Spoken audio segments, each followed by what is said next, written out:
Hello, hello, and welcome to episode 94 of the Great Canadian Hockey Podcast. I'm James Parisi here with my co-host Aiden Sarah, and we are back for another one. The NHL season is ripping. Aiden, have you been watching as much hockey as I have? Because, dude, it's on tap right now in this apartment. I would definitely say so. Yeah, it's been a good start to this season, and I think what's also benefited, we've got a lot of hockey. It's an Olympic year, and that's a at least a 2 week break. That's a 2 week break where they're in Italy for 2 weeks minimum, let alone the extra time on the front end and the back end of it. So we're getting a really condensed schedule. And James, good thing the hockey's been so good. There's been a lot of it, and because again, this is going to be a thing all year. Just more games closer together. 100%, man. And it's not this season we go to 84 games. That's next year, right? It's whenever the next CBA kicks in, which is either next year or the year after. I can't remember how far in advance they actually got this done. Okay. All right. And yeah, that's the thing that kind of has me a little bit confused because I was thinking about that earlier today. Like, wait, are there more games this year? Is that why it seems like we have more back-to-backs? Am I crazy, or are we just doing this because of the Olympic schedule? And it is the Olympic schedule. That is what it is. But dude, hockey's been really good. I feel like when we started last NHL season, the 24-25 year, I felt like a lot more teams seemed sluggish. I felt like there was a lot more clear difference between the hot teams and the weak teams. But right now, it seems like the teams that are getting stomped on, at least they're giving us fun hockey. There's a lot less optimism this time last year, just in Mm, general. A lot less things to be optimistic about. hmm Um, yeah, we were kind of from the outset talking way more about teams that weren't living up to expectations and things that were disappointing rather than happy surprises. Um, and we have some of both, right? Mixed bag, bad news, good news. The Vancouver Canucks are in squarely the bad news category. The Colorado Avalanche are squarely in the good news category right now. Gabriel Landeskog just came back with a goal, didn't he? Against the Dallas Stars. So it's been so much fun, dude. And everybody do your best to watch some teams that you don't usually watch. You'll see somebody really cool in a game that you had no idea they were that good. Simon Nemec just got his fourth assist on the year already. I got the Jersey game on. Yeah, I had an awesome time watching the last night, last night I watched the Blue Jackets play against the Dallas Stars, and that was really good. I mean, Adam Fantilli is not on the power play, but it looks like they're on the power play sometimes when he's on the ice. Denton Mateychuk scored a goal. That was really cool, and even like on the Dallas Stars end, they lost 5-1, but I still got to see a Tyler Seguin goal. Like, how many more of those am I really gonna see during the regular season? Yeah, I'll see them in playoffs for sure. But like as the years go on, you kind of tend to let these guys run away from you. Like it's Anze Kopitar's final season. It might be Alex Ovechkin's final season. Like it's a crazy thing. Like when the Rangers are starting Johnny Quick, if you're a diehard hockey fan, I don't care if you hate the Rangers, go watch that game. You may never get to watch another Johnny Quick game again. So do it up while you can, for sure. But I hope you guys are all enjoying hockey as much as we have. Before I really dive into our rundown, I want to kind of touch base with Aiden here because him and I haven't really talked about this at all. I mean, I saw a meme the other day that said, "Screw it, Shane Pinto, Pavel Dorofeyev, Rocket Richard race." I saw that too. I love that.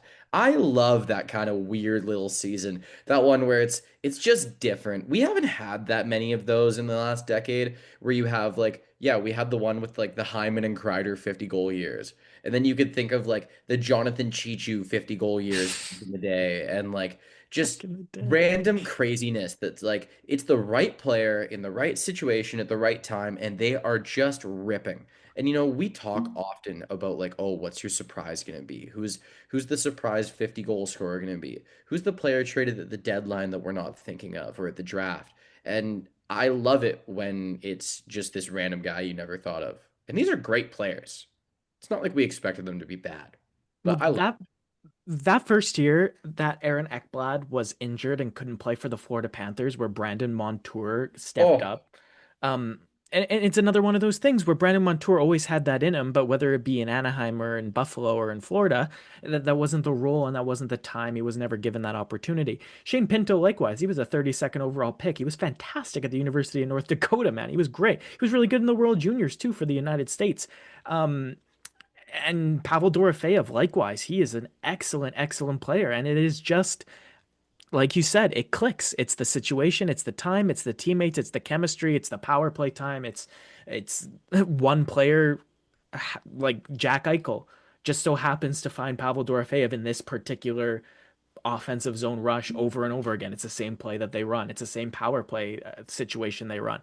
Um, Shane Pinto and the Ottawa Senators have had a little bit of a weird start to the season, but 7 goals in 7 games for Pinto, that's kind of what happens when you have guys like Drake Batherson hurt to start the year. Brady Tkachuk got hurt, right? It was kind of Batherson out with Tkachuk in, and then Tkachuk out with Batherson in through the 7 games. So Pinto has had that opportunity to stay in the advanced role.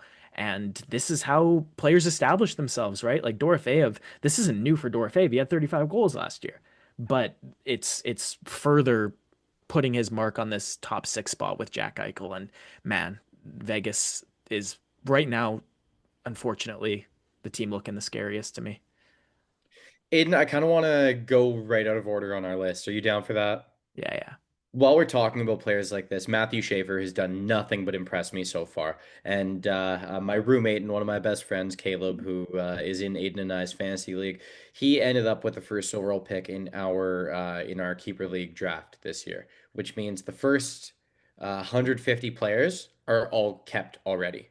So he goes and dives in and takes Schaefer with the first overall pick. He was dead last year. He managed to get his guy. And man, is he ever lucky to have Matthew Schaefer. Other defensemen that went in our first round include Seth Jones, Brandon Montour, Jackson Lacombe. Not a single one of those guys has held a candle to what Matthew Schaefer has done to start the season. You know what? His game isn't without warts. He's 18 years old, and he's not even an old 18. He's a young 18. But this guy is truly, truly special.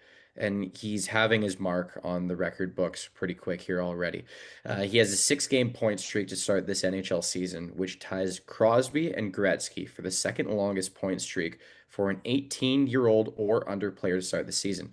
Now, he could hit that record and tie first place for that record next game. I don't remember who that one is against. I don't know if it's tonight or not, but that record is actually held by Alexander Dagg, who is one of the most infamous busts of all time. And there is a pretty good documentary on Amazon Prime about him being a bust. And yeah, just crazy that that's something that's happening. I mean, I feel like Schaefer of first overall picks he's a guy who got, I mean, pretty average to little fanfare, and I feel like he's outliving and outworking a lot of other first overall picks in recent memory. The guy I looks think incredible, and he's so happy doing it. Didn't you see that video of him in the post game interview? And the fans are just going crazy and they're roaring, and he's got the biggest smile on his face, and he just goes, "I love it here. I love it here so much." I think it was the injury, man. Really, like that's the only reason that we didn't get this. Because not to mention, I think at the World Juniors, don't forget he plays 1 game, he plays 2 shifts of the second game, and then he knocks himself out of the season by running into the net. Yeah. So, like, if he stays in that tournament, Canada beat the defending champions 4-0 in the first game with him as their best player in that game. The Um, whole team was built around him. yeah, so don't forget that don't forget what the World Juniors in Halifax did for Connor Bedard and that fanfare, right? It was the fact that he broke all those records in Canada. Canada's team won the tournament at home.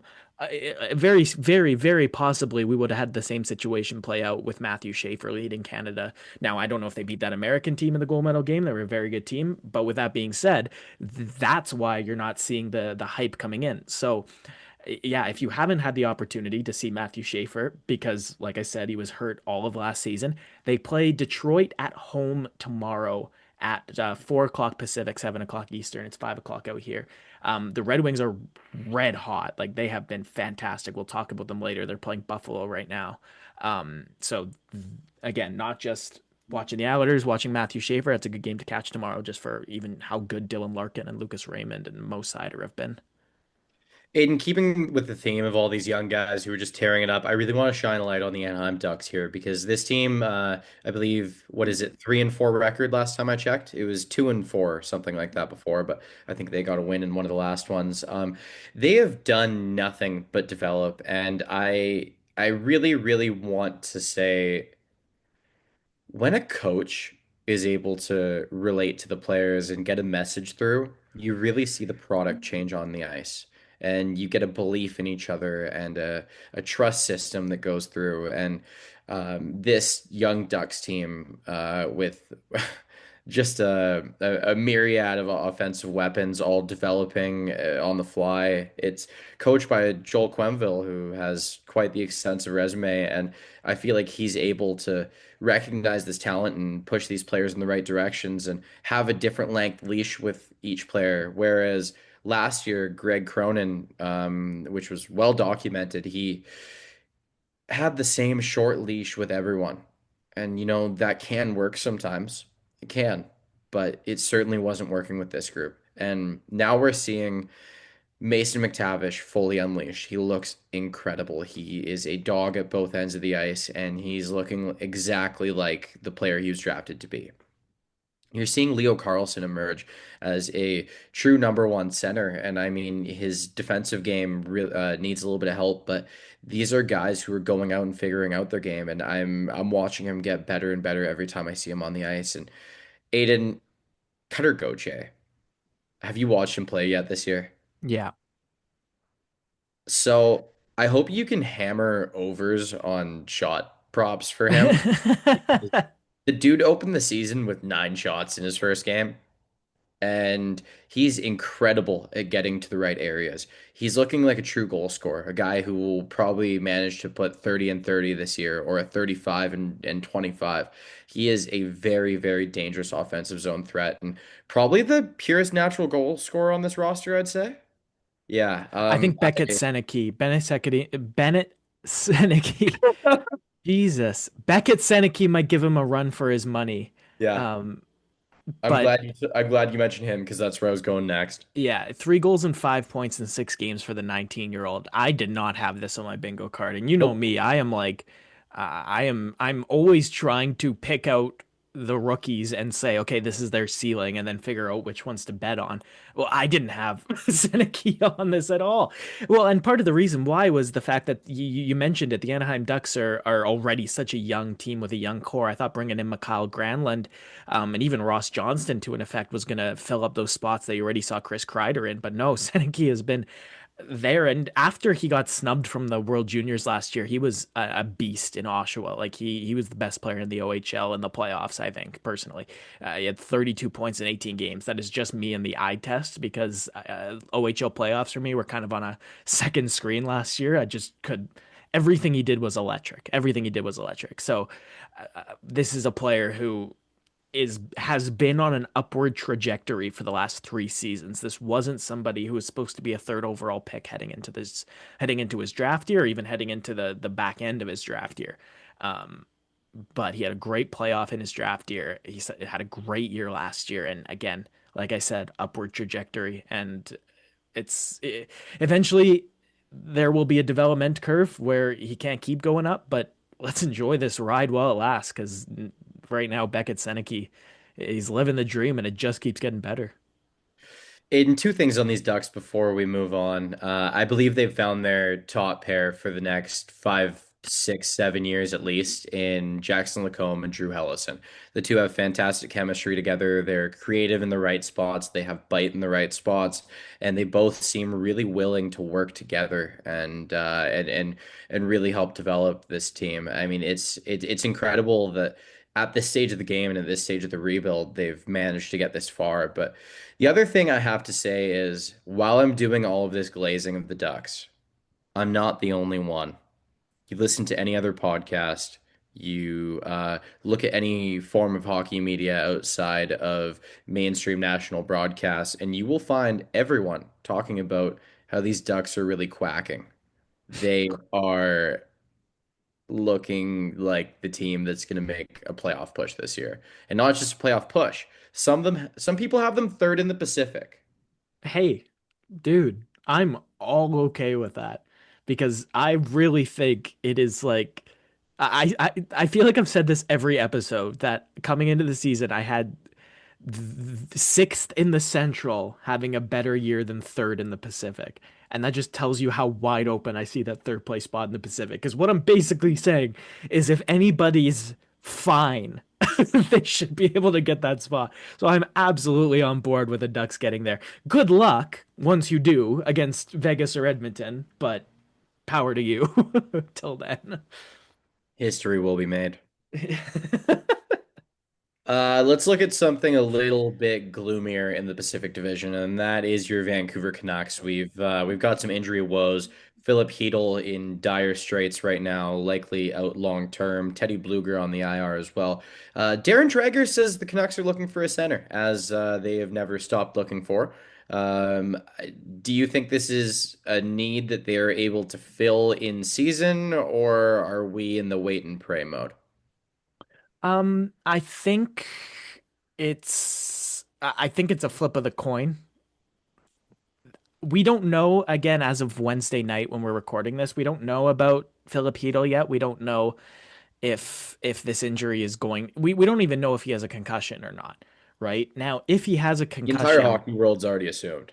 yeah, and if that is the case, we'd be looking at like 6 or 7 now. And that it's time to take a step back at Hmm. that point Pull and the Michael Furland. yeah, and maybe say we we we might have to reassess the path forward here. Because at the end of the day, the whether it's very short term or whether it's 5, 6, 7, 8 more years, Filipino's career is going to end. And honestly, that's my big thing is like, let's, even if it means Vancouver, has to be without a good player, you got to just think about what that brain is going to be like after retirement, and absolutely nothing's worth ruining the rest of his life for. I'm saying all that, but I will also say that the controversy surrounding the hit is not well founded. That was not dirty. It was a hockey hit, and it just sucks that that was the result. That's the first non-biased Canuck report on that one I've heard. That it's not. I don't understand, dude. Well, it's because it's Tom Wilson. Yeah, and you know what? It's Tom Wilson on Filipino, so it's a couple guys where it's like usual suspect of delivering a dirty hit, and then usual suspect of being victimized by a big hit. The mix of it doesn't go well. But I mean, listen, at the end of the day, at the end of the day, hockey and what's a legal body check has been changed so much in the last 20 years. And we now have such a narrow window of what a legal body check is compared to what it was before. And so we can say, we can criticize the amount of strides, we can criticize the blindsidedness, but the fact of the matter is the NHL has taken nothing but strides to protect player safety, and the rules have changed in such a way that I am not going to condemn a guy for throwing a hit within the confines of the rule book, right? Like that's it, it is what it is. It is what it is. It's unlucky, but it was a hockey play. I don't really see. I don't like it. I don't like the controversy. If it was, I think I said this in our group chat.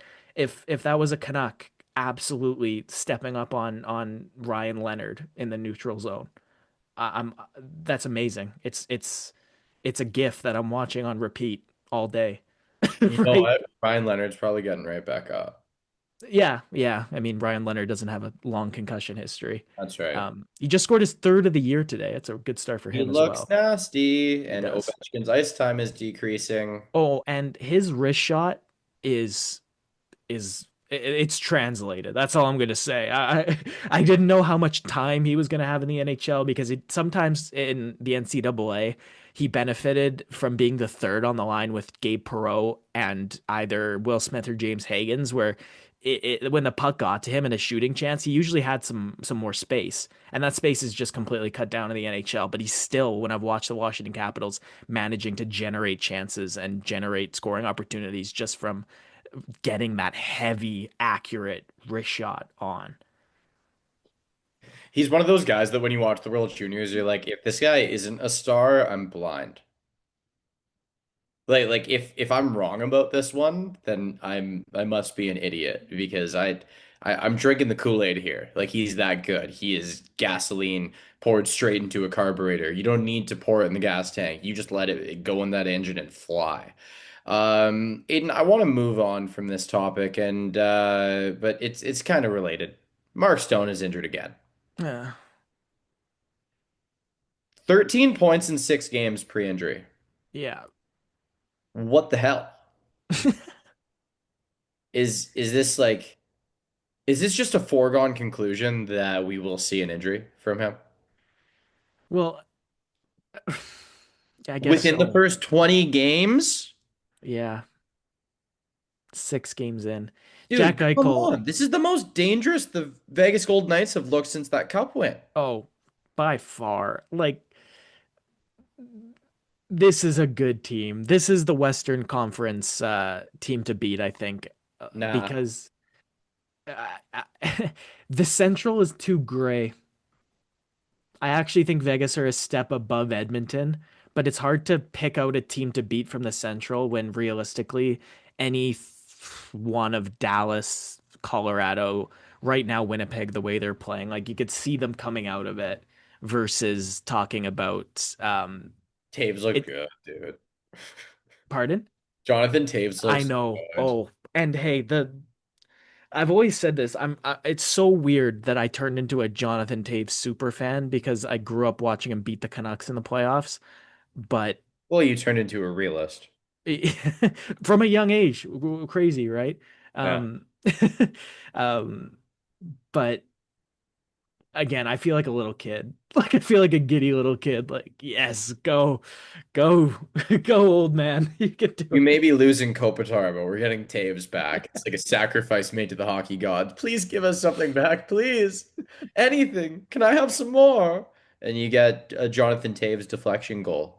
You get Carey Price of San Jose Gary Sharks. Price suiting up for the Sharks Yeah. this season. I would want that. I would love to see it. I don't care that it's not as a Canadian. I'm not that much of a purist.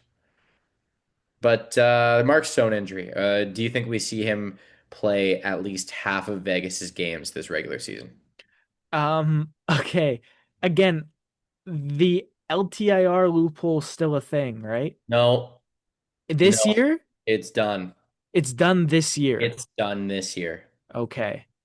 As in, Okay. what Aiden is talking about and what he was wondering if it's this year is you can no longer stash a player on LTIR all season when there is a salary cap in effect and then take them off when a salary cap would not be in effect anymore in the playoffs.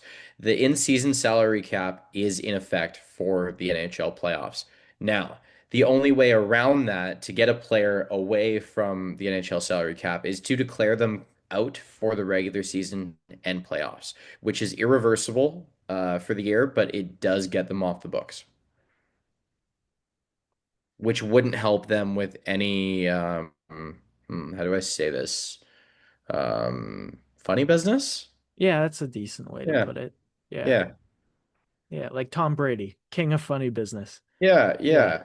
yeah, yeah, yeah, and getting railroaded in roasts.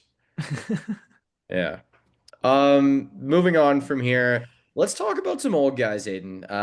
For now, let's go with one that's still playing. Brad Marchand. Beautiful tribute from the Boston Bruins. I watched that entire minute and 6 second video, whatever it was, a couple times, and then I rewound and watched over again him putting his stick in the air, and you can see as that stick goes in the air, there's a couple tears dropping down, and Oh, this brother, is the a guy whole with a lot of time. heart, a lot of Yeah. heart, and a lot of love.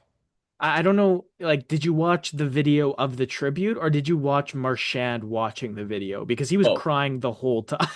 Yeah, it was really sweet because yeah, I had the broadcast. I was watching the game live. I had the broadcast on, and so the broadcast for the entire time, I had the split screen between Marshy looking up and watching the video, and then the video itself from the jumbotron playing. And yeah, again, in the same way that what a weird, weird thing for me to be sitting in 2025 saying, but Hall of Famer, right? Like, and Boston gave him a tribute worthy of a Hall of Famer.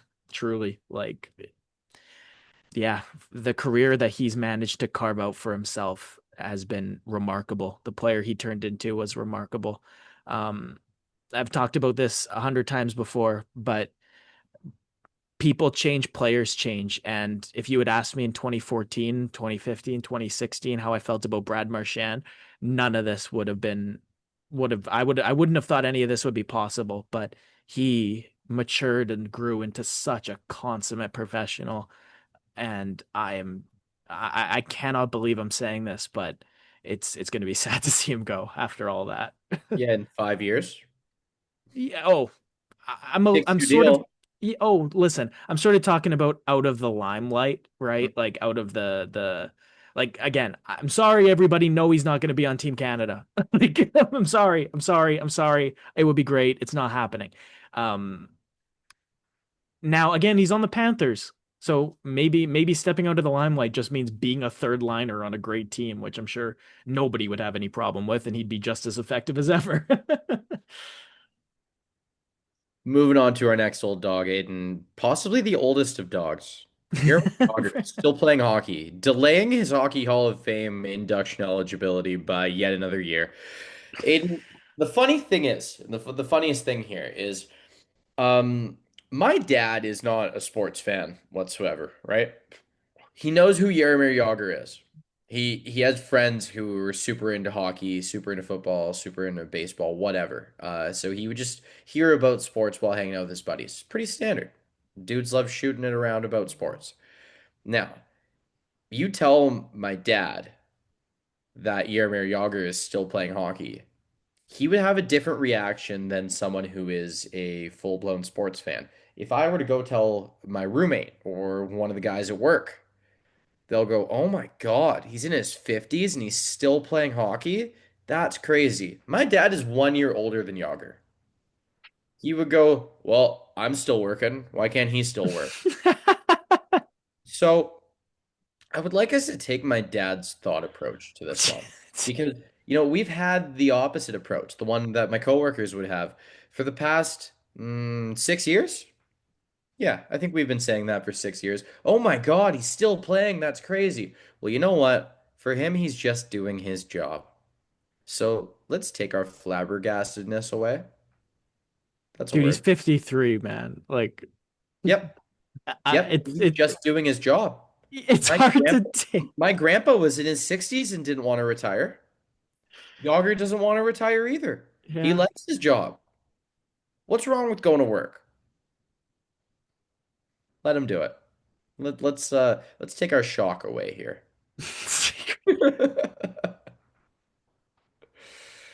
Yeah, and if you are someone who gets to watch him play, which is rare, you'd have to go see him. I believe he only plays home games for Kladno.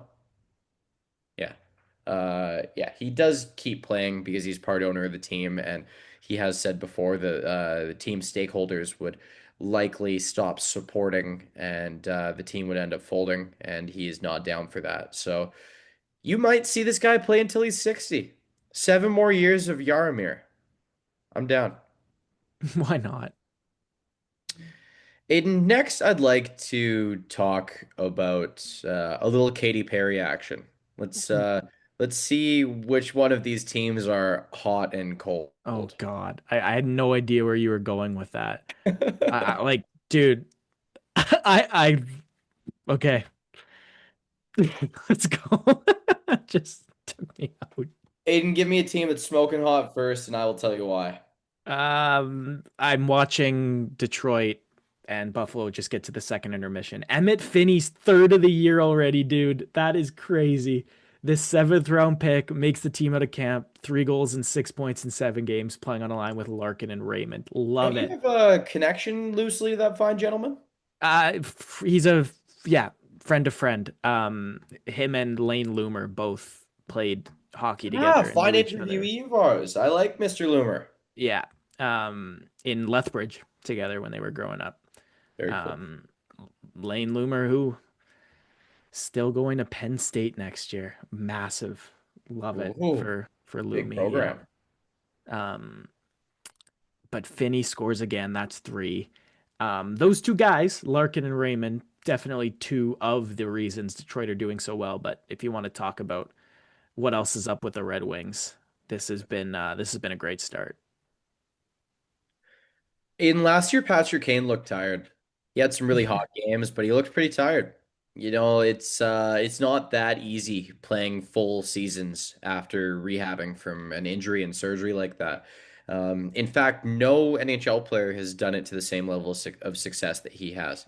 Well, he's taken it to another level this season, and I don't know what he's on, but I it's like he looks like he's getting shot up with some really good painkillers every game because he's floating out there. It's like he's levitating on the ice and he can see where the puck needs to go next. It's showtime again, man. I love being able to watch these legends of the game still seeming like they're at the peak of their powers for a game or two here and there. I would not be surprised if we see a 68 point Patrick Kane this season. That's the number I'm sitting at. He's playing on a line with so far a very impressive Marco Casper. Hmm. They really took their time with Casper, but they've kind of bred him into an immediate like middle six center, like a dream of a middle six center right away, right out of the right out of the cannon. And so right now Casper is playing between DeBrincat and Kane, and by virtue of how well those players are playing together right now, I'll give you, yeah, that's an absolutely realistic number if Kane stays healthy. Alex DeBrincat his entire career has actually played the best hockey of his life beside Patrick Kane in Chicago. Damn right he has. And now in Detroit even he's playing very well.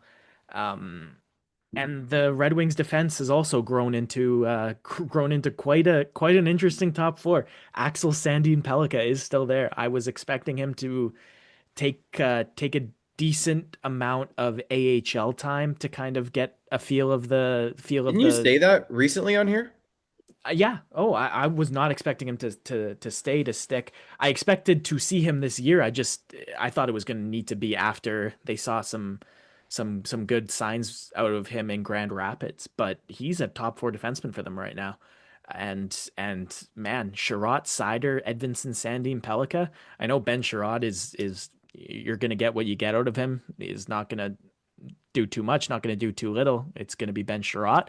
But those other three, sky's the limit for all three of them. Like they have three guys that even at their worst, I think are going to be really effective NHL defensemen for what, a decade minimum. Like they're set up on the back end. Amongst other hot teams in the NHL, Aiden, we've already talked about the Vegas Golden Knights and the damage they're doing. Let's take things to Winnipeg. We briefly touched on them a little bit already, or maybe that's all in my head. It could be, but a lot of fun things going on there. This is a team that's really figuring it out depth wise. I'm seeing contributions from all through the lineup, and one very exciting moment. Mark Scheifele, the first draftee, is a member of this iteration of the Winnipeg Jets, now the all-time leading point scorer. What do you think that means to the franchise to have that player in your lineup? Mark Scheifele was drafted by the Winnipeg Jets in 2011. He walked out on the stage and he put on an NHL jersey. It just had the NHL logo on it. Um, that's how like Mark Scheifele predates these Winnipeg Jets jerseys as a Winnipeg Jet. Like that's how long this guy's been there. It's been his entire career, and man, he's been a warrior for them. I love it. I love that he got there. And he's such a huge part of why Winnipeg's doing so well this season. That wasn't oh finally we've been waiting for him to hit that all season. That was like a who knew he was going to hit this before mid-November, right? Like we could have been waiting a long time for this, but no, their best players have been their best players. Now, Josh Morrissey, Neil Pionk, we can maybe have a different conversation there, but that first line of Kyle Connor, Mark Scheifele, Gabe Vilardi, and then Connor Hellebuck and net have been so freaking good for this Winnipeg Jets team. Almost all four of those guys, when they're on the ice, are completely unplayable, right? Jonathan Taves, we talked about him playing very well as the second line center. It is just the middle six depth I have questions about. Right now, Adam Lowry and Cole Perfetti are both out hurt. So you have Nino Niederreiter, Jonathan Taves, and Gus Nyquist as effectively your second line, right? That doesn't have the legs. Taves might have the legs. I have no no interest in betting against Jonathan Taves, but the trio with Niederreiter and Nyquist, I don't know how much that still has in it, especially when you look down the lineup. You've got Tanner Pearson, Alex Iafallo, and Vladislav Nemesnikov as part of the next men up. Brad Lambert just made his NHL debut. Didn't play too much, but so far so good for Winnipeg. But James, it does feel like it's a bit of a thin ice hot start. In next, I take things to the Rocky Mountains in Denver, Colorado. The Avalanche have been downright fantastic, mainly in part to a few things. One of those, initially a concern, turning out to be a strength. Mackenzie Blackwood, the starting goaltender, put on not injured reserve, but he was out of the lineup, then put on a conditioning loan in the AHL. Starting goalie being out to start the season. That is extremely concerning. Well, not today, not for these Avalanche. Scott Wedgwood leading the charge, kicking, flashing the leather, and doing everything you want this highly touted backup goaltender to be doing for you. This is a backup goalie that likely would have been playing, I mean, 30, 33 games rather than a backup goalie who only plays 18 to 25 games. He's a guy that they traded for in hopes that he can take the reins here and there when needed. And Aiden, he's fully done that. He looks fantastic. This is a guy who is seemingly playing some of the best hockey of his life. Next, I shine a light on the top line of the Avalanche. Nathan MacKinnon, we know what he brings to the table. Arturi Lehkonen, extremely reliable two-way winger. He digs, he gets to the dirty areas, and he does everything you really need him to. But Martin Necas, the regular season sensation, we don't really know if he will be able to translate this to the playoffs. We don't know if he'll be a member of the Colorado Avalanche next season, but if he does play for the Avalanche all season long, expect him to hit over 100 points because that is what this line is looking like it's going to do. Now, that line leads the NHL in plus minus. They have a fantastic goal differential. I believe they've only been on the ice for 3 goals. Next up, though, something that can improve. The line of Gabriel Landeskog, Brock Nelson, and Valerie Nichushkin that is structured as fantastically as you could hope it could be, and that is a dream second line for a lot of lineups. They haven't fully hit their stride, but I'd be blown away if they don't sometime soon. Now, my biggest surprise on the Colorado Avalanche, Brent Burns at $1 million for 1 year is possibly one of the best free agent signings of the offseason. I'm putting that in the top three in terms of the value it provides to a contender.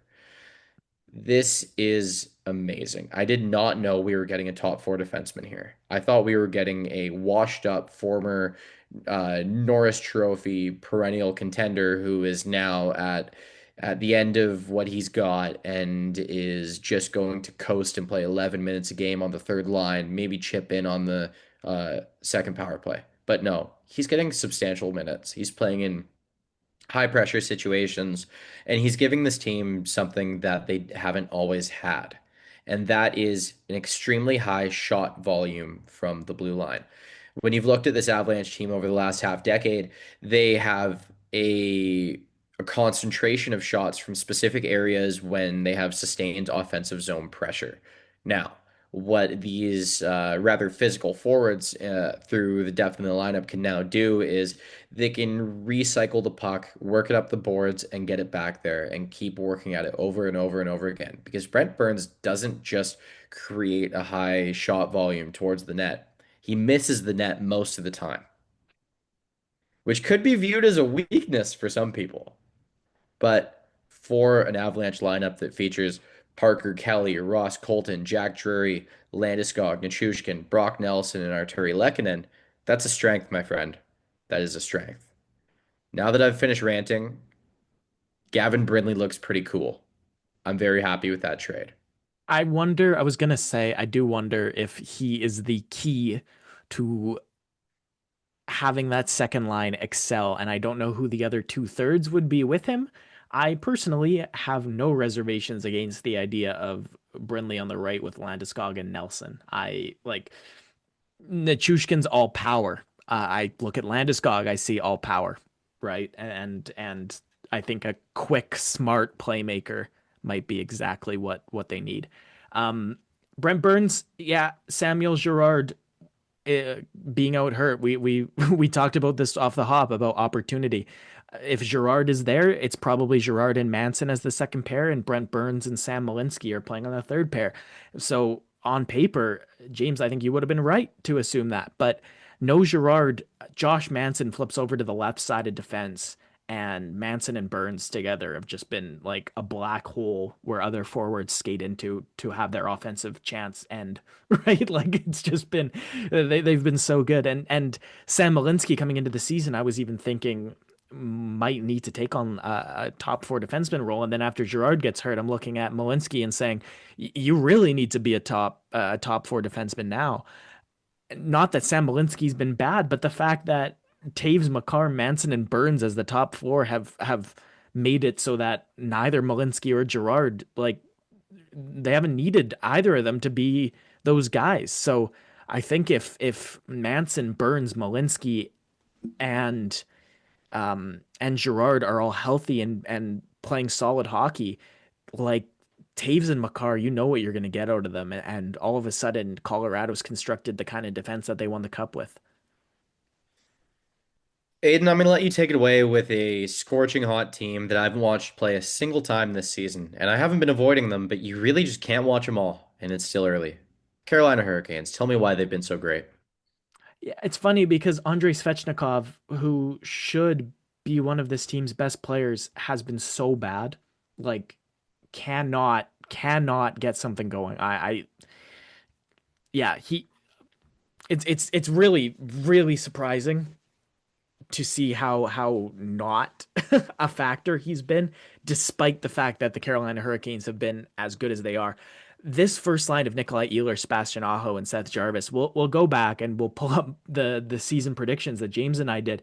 I had Seth Jarvis under who the surprise 50 goal scorer was going to be, and I had that because I thought about this line and I thought about if Nikolai Ehlers is playing as good as he can and we're getting the Sebastian Aho we know Sebastian Aho can be, Jarvis is going to be the perfect third wheel on that line. And sure enough, Jarvis has 6 goals and 9 points in 6 games. Aho's got 8 points in 6 games.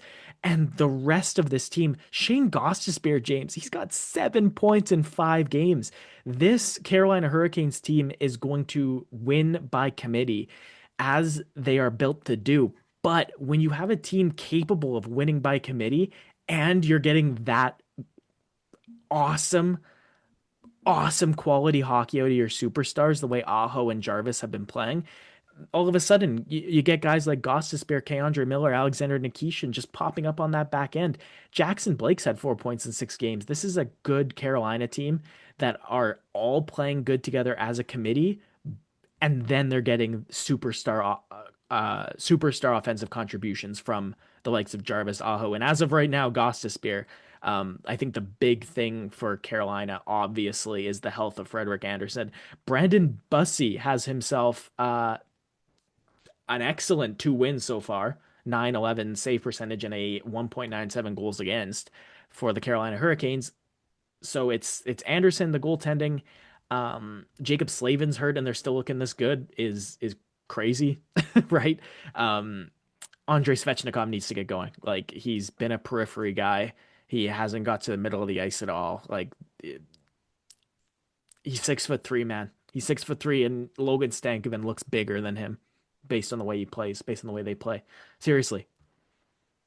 Alexander Nikishin is a guy you've talked about at length over the past couple seasons. What have you seen from him so far? Because I've heard nothing but great things. Oh, nothing that shouldn't have been expected out of him, right? Like he he spent 3 years in the KHL being one of the best defensemen in the league, and not only being like as skilled as, but as dominant as anybody else, as physically dominant as anybody else. He skates, he hits, he scores. This from the outset, this was a gem for the Carolina Hurricanes to be able to pick up as late as they did in the draft, and they've just let him brew. They've let him grow. He's had 3 years in St. Petersburg in Russia where they could have brought him over at any time, and I think he would have slid into the lineup. But now he's freshly 24 years old and has looked like a beast to start the season. I think he is absolutely their number two left defenseman long term. I know Jacob Slavin's out hurt, so the Carolina defense is kind of in a little bit of a weird middle ground. But Keandre Miller, Alexander Nikishin, and Jacob Slavin, like you have three top four defensemen at least for the next 5 years. And that's just because Slavin's 31. Bringing in Keandre Miller, um, getting what they've got out of Jalen Chatfield and Sean Walker on that right side. Like Carolina are a contender, and I think the difference between contender and winner is going to be the health of the goaltending, um, and whether one of Freddie Anderson, Pyotr Kochetkov, come playoff time can step up. Kochetkov's hurt, so it's not him yet. One more scorching hot team for you in the New Jersey Devils. This is a team we all predicted would score a lot of goals and give us a lot of offense. And there was a blue line there that we saw. Okay, here's some opportunity for growth and development, and this is a very, very important year to show if you can contend with these blue liners. And I'm talking about the Luke Hughes. I'm talking about really every person on that blue line. Brett Pesci, show me what you got. I really needed to see what these guys have, and I feel like I've really seen it so far. And do you think this team has another level this season that they haven't reached yet? The way they've been playing, it's hard to say that, right?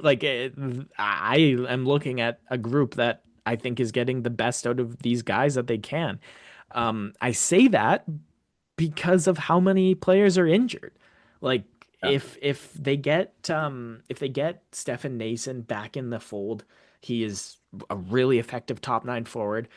Jake Allen's been I believe he's back amazing. now. Yeah, Jake Allen's been amazing, but he's their backup. Jacob Mhm. Markstrom has had health problems to start the season. Nico Dawes is playing tonight, but Jake Allen's been fabulous. He's been so good off the hop. Jonathan Kovacevic isn't playing either, and even then, this is a top six that are playing out of their minds. Mhm. Looking at the forward core, Arseny Gritsiak just scored his first goal of the season.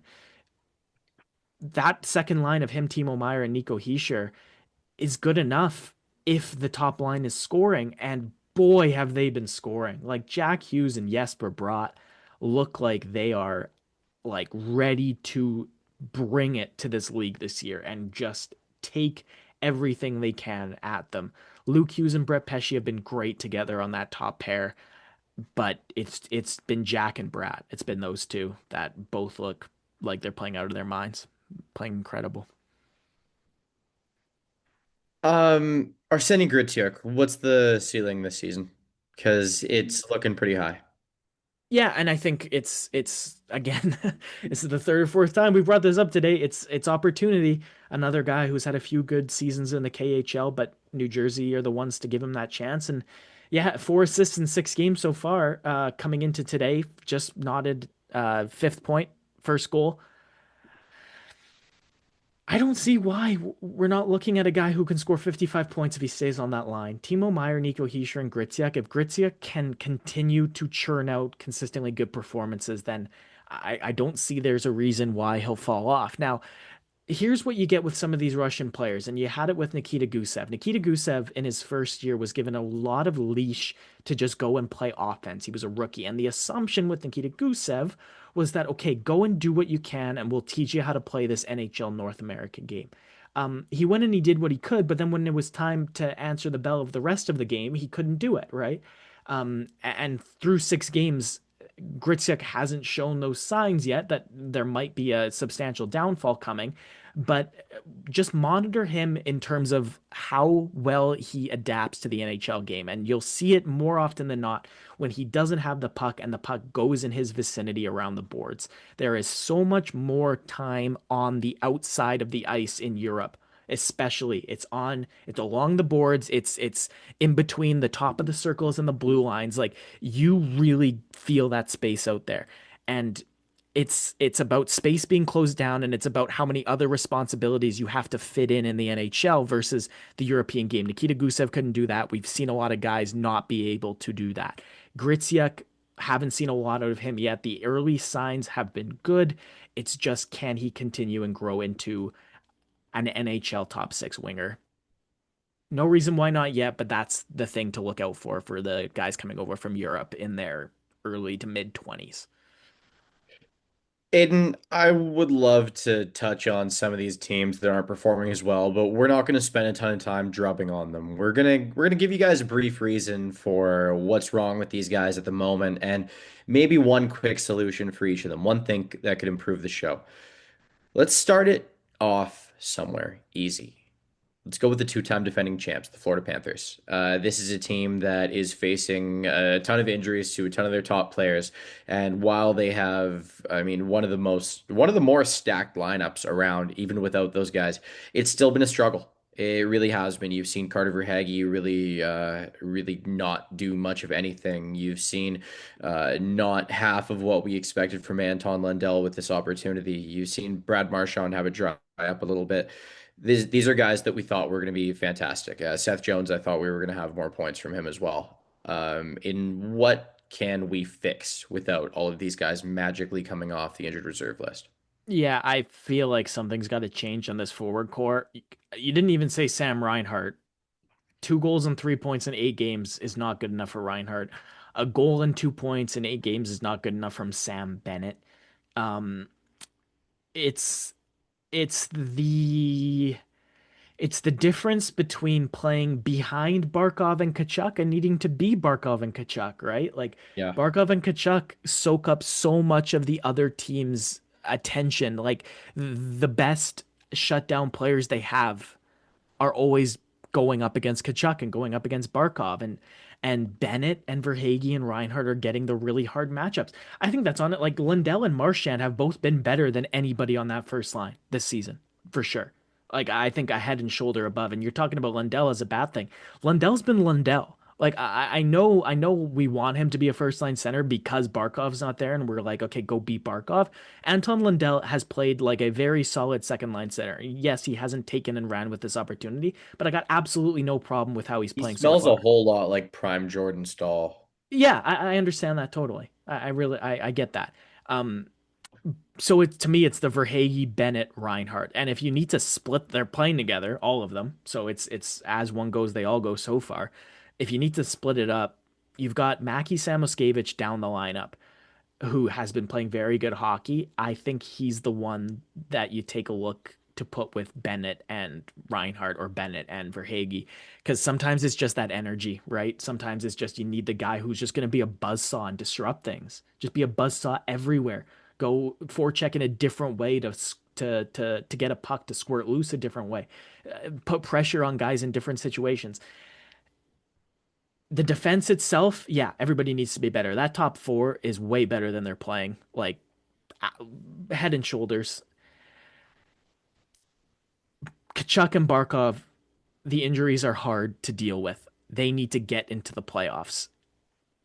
They need to get into a spot where Barkov and Kachuk, if they come back, can just come back to a team who can then compete. Couldn't agree more on all fronts. Buffalo Sabres. This is a team that you can't really seem to delete the losing culture. It's not possible. I am of the mind that no matter who you bring in, this is going to continue unless we pretty much full house switch everything around, trade everyone, start over again. And start over again doesn't necessarily mean you strip it down to the studs. You could get young impact players to build around in return for some of these guys. Now, are you going to have the courage to do that? I certainly wouldn't. I don't think I could trade a Tage Thompson and a Rasmus Dahlin. I don't think I could do that. That is extremely scary. And the GM who does that is undoubtedly going to get fired within 2 years, regardless of the result. It's going to happen.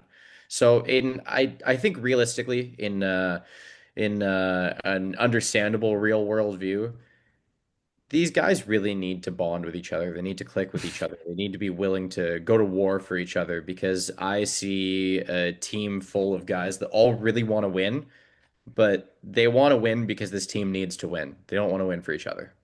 I could be dead wrong on that. That's what I see when I watch the Buffalo Sabres. I'm not going to argue with you. I can see where you're coming from.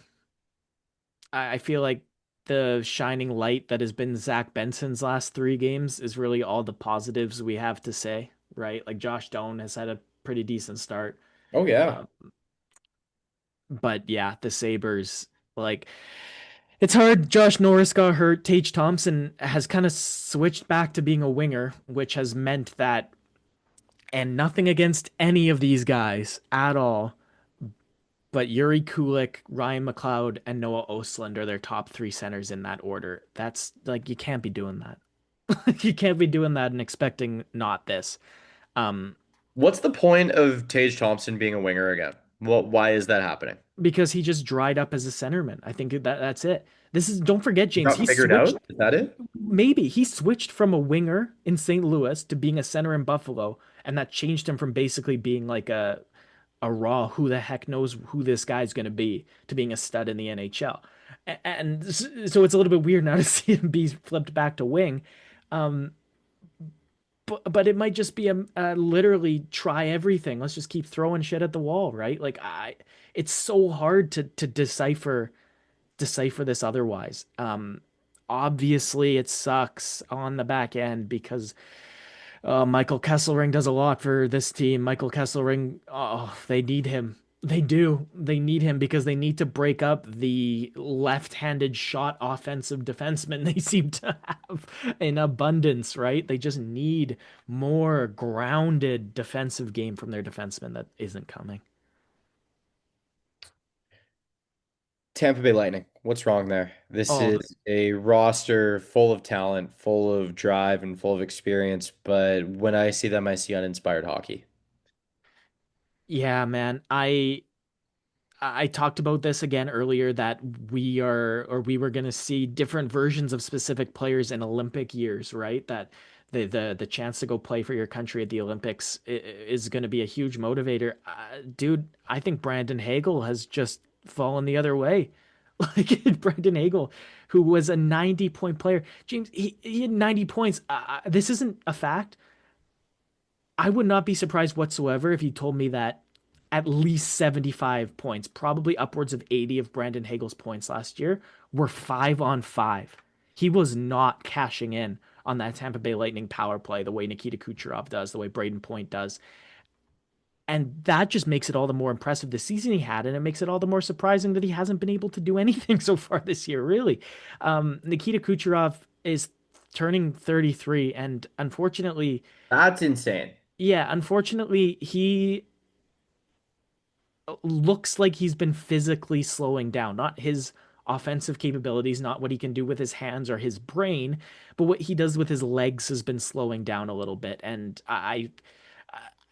I think that superstars always will be able to still be effective, right? Like, I don't think we're going to see a less effective Nikita Kucherov in the year as a whole, but he's got to figure it out a little bit. Just he's got to figure something else out because it feels like he just keeps skating into a wall every time he tries to go at something for Tampa Bay. It's just not working.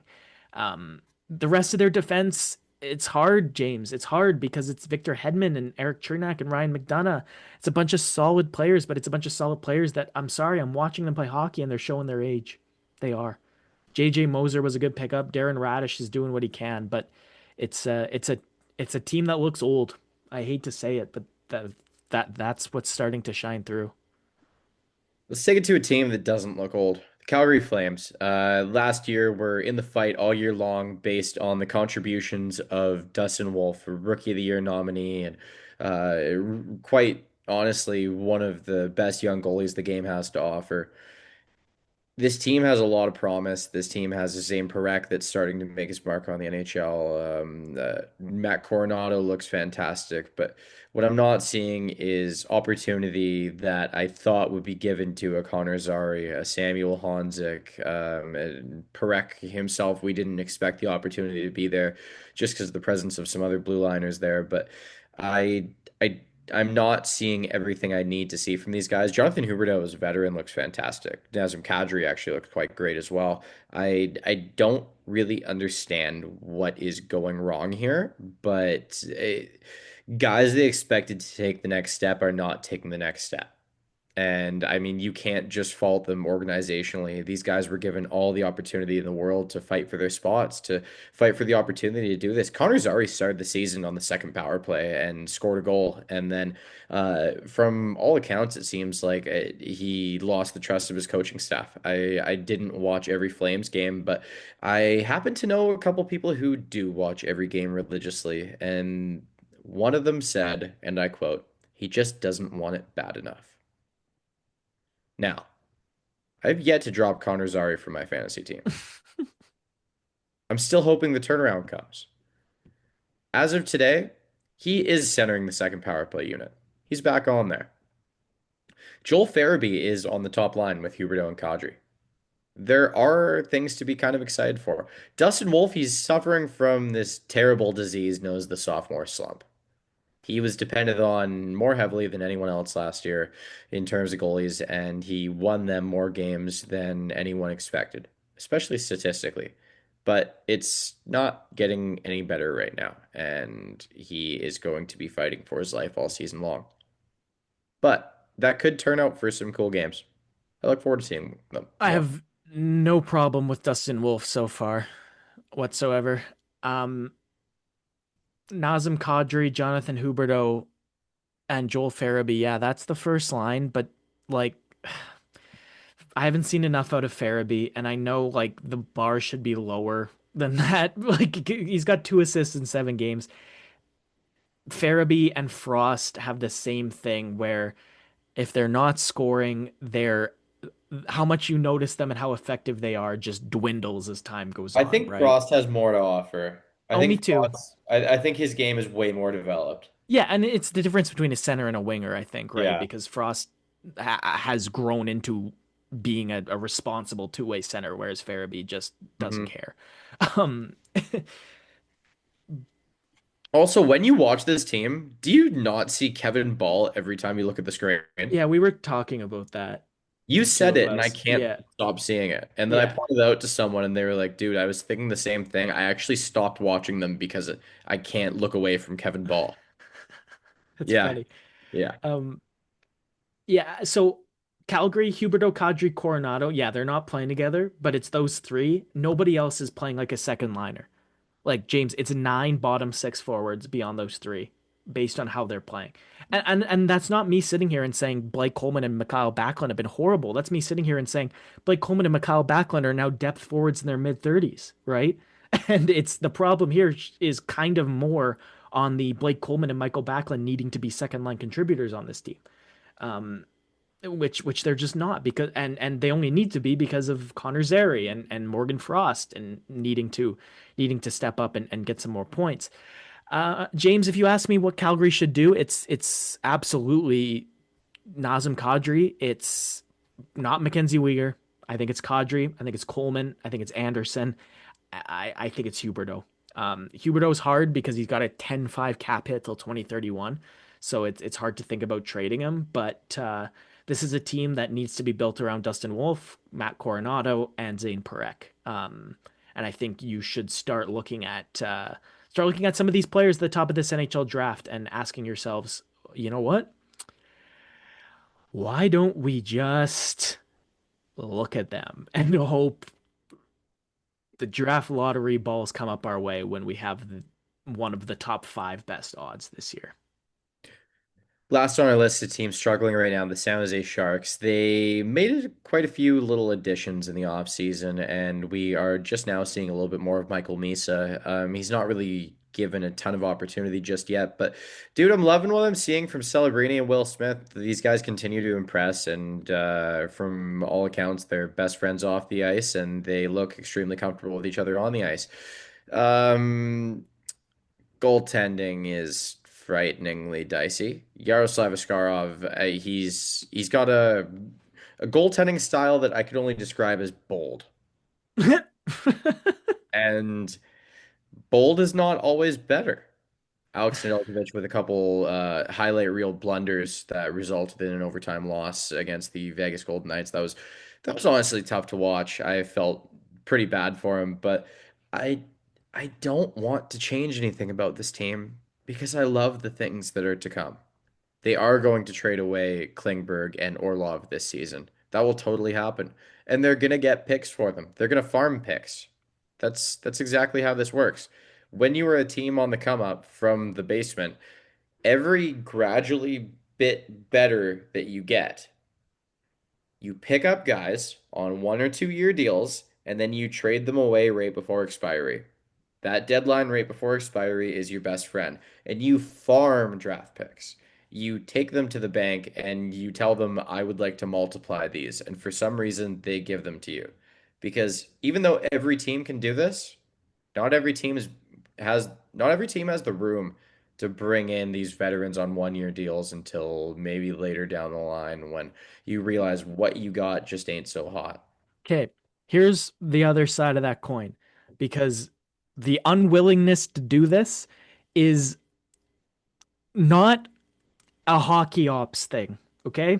I fully believe that it is the choice of some of the hockey business people to intentionally um not want their team to be cycling through players like that, right? Like, if you think about, for instance, Connor Garland in the Vancouver market, there's now a definite like fan base for him. Well, if Connor Garland had been somebody that kind of came and went in that bottom six, the way you're talking about guys like Orlov being, you're not getting the same community around them. But I absolutely agree with you that that should be the play. And if you look at the returns on San Jose's draft picks so far, it looks like a great start. And yeah, so as much as it's aging and it's a tough start, you're absolutely right. Goaltending needs to come. I think once some more consistent goaltending and a little bit more experience, and you'll see this team take an Anaheim Ducks, Montreal Canadiens esque step forward in the next, maybe by next season. We'll start to see the early returns soon. Aiden, unless you have any other hockey news to talk about, I think it's time for our fantasy gamblers roundup. Because you need to know when to hold them, know when to fold them, and know when to walk away. First player I'm going to talk about is Shane Pinto. This one is quite interesting. As we said earlier in this episode, he's tied for the league lead in goals, and this is a player you wouldn't expect to be doing this. Now, Brady Tkachuk was given what, an 8 week maximum on that injury recovery timeline? Don't think that I don't think you want to be caught holding Shane Pinto when Brady Tkachuk comes back and reclaims his spot on the first power play unit, and the dust starts to kind of settle, and Shane Pinto is back to being an excellent one, but a middle six center. So I'm gonna say for now, you have to hold him, but you do need to know when to walk away. Last episode and the episode prior, we talked a lot about players that are one of those things, but this is definitely an instance where a player can be two of those things. I'm going to give you one more because I am all too familiar with this one right now. I'm holding a piping hot Scott Wedgwood on my fantasy team right now. This is the number one ranked goalie in fantasy hockey, and this is a goalie who was in free agency in every single league on ESPN. He had a 0.0% rostered at one point in September. That is ridiculous. I understand some leagues hadn't drafted yet, but Yeah, yeah, it's this is a ridiculous. backup goalie on a fairly elite team. And when Mackenzie Blackwood comes back, that role will decrease. But this is a bit of an interesting situation because, as I outlined earlier in the episode when talking about the Avalanche, he's a backup who would play more games than your average backup. So, in terms of the full season, You likely will have seen Scott Wedgwood start 40 games now, by the time it's all said and done. So I'm going to say if you have a deep league, hold on, enjoy. Enjoy that one in every two or three starts that he will start. He's probably going to start two of every five games the rest of the season, unless Blackwood falters, which is totally possible. Goalie recoveries aren't always linear. Injury recoveries aren't linear at all. So I'm going to say, hold on. Don't let that one go just yet. It's really tempting to trade while they're hot. Piping hot. Throw away that potato. Not here. Make some French fries out of it. Aiden, do you have a player for us? I wasn't expecting this. This is completely James's baby. But he's throwing it to me right now, and I have to now improvise and say that do whatever you can to get Zach Bulduke. This guy is perfect. Like he is perfect for this Montreal Canadiens power play. He is the absolute dream of a bumper spot for them. They can work it around with Slavkovsky and they can work it around with Hudson and Suzuki and Caulfield, but all Bolduc does is sit there, moves around, and then takes the one timer. It's one touch off his stick and it's effective. I have been really happy with what I've seen out of Zach Bolduc. He just scored today. He's hot. Keep him. Do what you can to get him. That's it for our fantasy gamblers roundup. I hope you guys have been enjoying this segment so far. It's a fun one for me to do as I pay quite a bit of attention to fantasy hockey. Aiden, just before we go, have you watched any shows or movies in the past week or two that you feel we should shine a light on? I know it's October. I know you're not a hater of horror movies, so I wouldn't be surprised if you dove in that direction. No, not really yet. I watched the OG Ghostbusters back. Sick. Sick. Hell Yeah, yeah. yeah. So the Halloween stuff's got to come. What's your favorite horror movie rather than recently watched? Like, give me Dude, you're your talking to the number wrong one. guy. I hate horror movies with a All of burning them? passion. Yeah, I can't do horror. I have a very visual memory, and that stuff stays imprinted. I can't get it out of my head after I see it. But I mean, if I have to have a favorite in the horror genre, it's probably The Thing starring Kurt Russell. Okay. Yeah, I can dabble in that style of horror, like an old school story driven one where the suspense is the scary part, not the actual Yeah, content. and those are the better ones, Yeah. right? Like I know some people consider Silence of the Lambs, for instance, a horror movie. Mm. It's like it's objectively not. I understand, it's tense and can potentially be scary. Um so yeah, I mean, completely psychological thrillers, thriller movies. That's the best. If you can find a thriller slash horror, that's where the quality is, in my opinion. But if you were like me and you don't like horror movies, but you want to get in on the Halloween spirit, that doesn't mean that you're completely left out. There are plenty of Halloween and magic and witchcraft themed movies and shows out there that are perfectly good for you. And I'm not telling you you have to watch corny ass Halloween Town. I'm not going to be watching corny ass Halloween Town. That was cool when you were seven. It's either cool when you were seven or you are a parent showing your kids that. I'm not going to fault you for loving it, but it's not good. It's pretty below average. It's a cult favorite thing, nothing more.